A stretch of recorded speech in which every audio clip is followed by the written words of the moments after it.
Hello guys, today we'll be learning how to create templates in Instagram like these beautiful videos which will help you in content creation.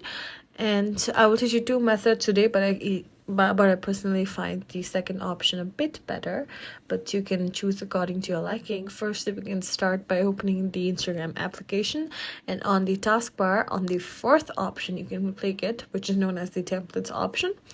And once you click the templates option, you will be redirected to this page, and you can click on the use template which comes on top of the username like this, and you can easily use the templates. You can choose your videos and edit your videos on Instagram as well.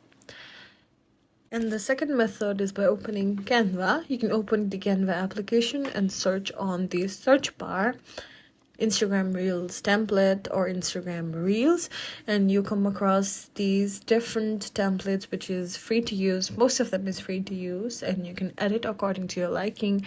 There are many beautiful templates present here, and it's also easier to search and use. So you can choose between the Instagram in-app templates or the Canva templates. You can use any of them to edit. Thank you, and follow for more.